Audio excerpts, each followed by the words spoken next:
6 సంవత్సరాల నుంచి ఏకదాటిగా చెవి తిప్పడం వల్ల చెవి చుట్టూ ఉన్న లేయరు బ్లాక్ గా థిక్ గా అయిపోయింది. ఆ టైంలో బ్లడ్ సర్క్యులేషన్ చెవిలో ఆగిపోయింది, బ్లాక్ గా అయిపోయింది, అని స్పర్శ కూడా కోల్పోయింది. ఇన్ఫెక్షన్ పూర్తి ఎక్కువ ఫామ్ అయిపోయింది అనమాట. ఆ టైంలో ఇంకెక్కువ ఆ సివియారిటీ దాటితే అది తగ్గడం చాలా కష్టం.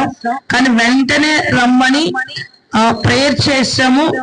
దేవుడు 1 డేలోనే ఇంక మరలా తను అక్కడ చేయిపెట్టలేదు. ఇప్పటికి నెల అవుద్ది మరలా కూడా అక్కడ చేయిపెట్టకుండా ఆ చెవి స్వస్థత సంపూర్ణంగా దేవుడు అనుగ్రహించాడు.